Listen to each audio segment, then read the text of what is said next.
watching the Double Dip Story Show. Now here's Love Bomb. This story is called The Lab. It kind of goes back to when I was in school and just a little bit out of school. I used to do market research, and one of the things was that we did for the market research was we did an underarm deodorant test. So they said to us, listen, for a month use this product X, and you know what I mean, and then tell us what you think of it, you know.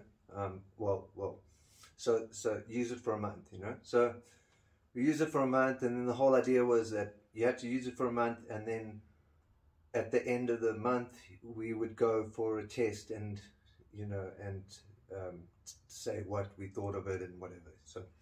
So anyway, they say to us, when it comes to the end of the month, the day before you go to the test, please don't have a shower or a bath, so that we can take your natural deo.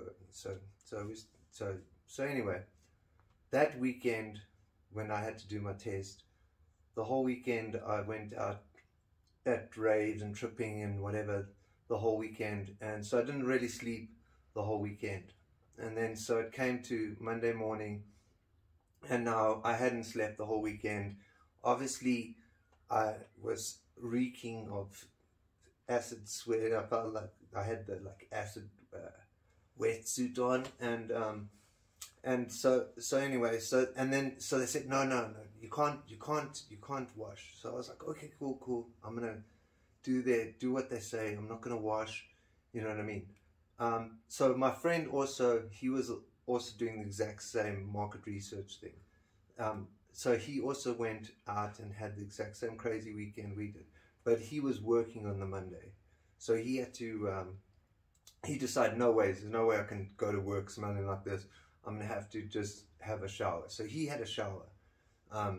So anyway, so he went to work, and so now I've been up all weekend. So I decided now, okay, we've got to go do this test on Monday.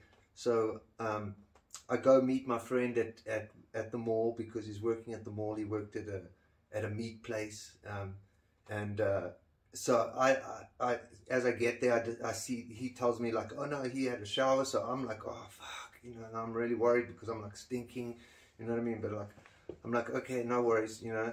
So I decide, you know, like let's take another trip just to perk ourselves up, and you know, so that we don't fall asleep, you know what I mean. And so he's like, yeah, cool, that's a cool idea. So we're cruising to the back of the meat place. So it's kind of like, looks like Jeffrey Dahmer's closet or something, with just meat all hanging around, and you have to end up splitting the trip on like this meaty like table. We take the trip, and you know, so we end up so he had a half an hour left of work, so he ended up trying to sit through work. So I just went and walked around the mall and spoke to people and whatever, you know, caused some trouble in the mall. And then when I came back, it was time for us to go for our test, and so we go and we walk outside, and now we're waiting for our lift to go to the test, you know.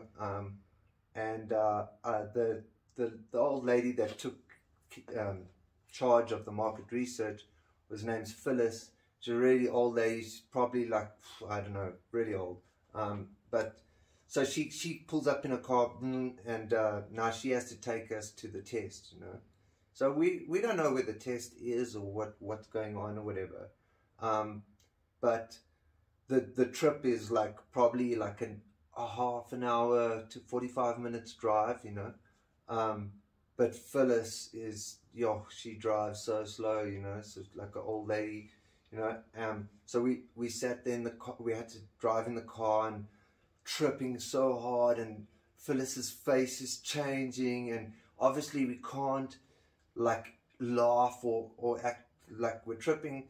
So like what we'd do is we'd just like hold out, like not laugh and stuff, and then when there'd be a joke or something in the car, like then we'd just like like laugh our heads off, you know.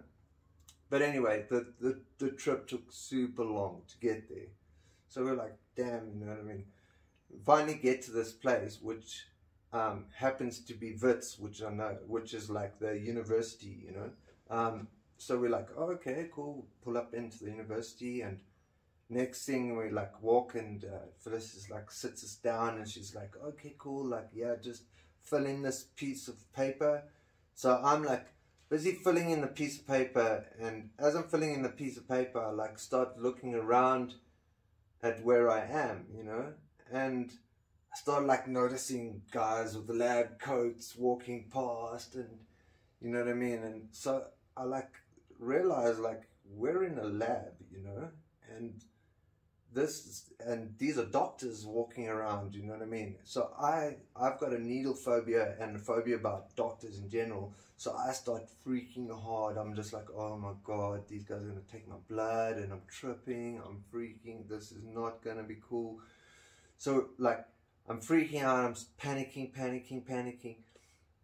And then like in a like as if it was a movie, like we're looking down this, we're sitting on this wooden bench looking down this corridor of this, like a hospital corridor, and like as if a movie started, and like some, like, I don't know, like Sade music came on or something, and one after another these like pretty girls came walking out these doors, like, and then with lab coats walking towards us. So I'm like, wow, you know, like, wow. Then they were really pretty, like, you know what I mean? Like, so I was like, wow, this is like a movie or something, like, you know, not thinking that these girls are actually walking towards us, you know what I mean? So they walk towards us, and then they're like, oh, hi, you guys are the guys for the thing. So I'm like, wow, you know, like, wow. So I'm like, fuck, you know, this is crazy, because, you know, like, guys only make up these stories, you know, like, this sounds like a fantasy, like, where you have the pretty nurse, you know. There's never pretty nurses. Wherever you go, there's ugly things helping you or whatever, you know. I'm not saying that anybody's ugly or anything, but anyway, so so these pretty girls are like, you know, no, come with us, you know what I mean? So they get us up, and, you know, so I'm still like, whoa, like, still freaking a little bit, still thinking, you know, these girls still could be pretty, but they could have syringes with them and take my blood, you know what I mean? So I'm still freaking a bit, and so they walk us into the room, and next thing she's like, yeah, can you take your shirt off? And I'm like, okay, cool. So now all of a sudden I'm like start getting like really like start feeling like embarrassed, because I'm like, oh my God, I fucking smell, you know what I mean? Because now I've taken my shirt off, and now I realize like I'm smelling, you know what I mean? And so she's like lifts up my arm, and she's like goes in there with her nose like right up into my armpit, gives it a sniff, and I'm like, oh God, this is the fucking worst, you know. Next thing, she like pulls out a little plastic like barrel, sticks it on my armpit, puts some water in there, sucks out the water, and then like she's like pours it into a petri dish, gives that a smell. I'm like, oh God, this is not cool at all, you know.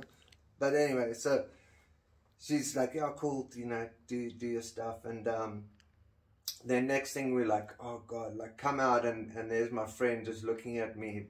He's also just like, oh my God, like, you know, that was embarrassing, like, you know what I mean? Like, we could have like totally macked these beautiful nurses, not really ever, but you know what I mean? So, but yeah, so then we had to end up getting back into the car and driving back with Phyllis all the way back to the west where we stayed, and yo, took forever, like, you know, like her face was morphing, and I remember at one stage my friend wanted to open the car door when we were like, not while we're driving, but while we're stopping, and it was confusing time, but yeah, we finally managed to get back to the west and laugh our asses off. So yeah, that was a good story. Thanks for watching, and don't forget to enjoy your life.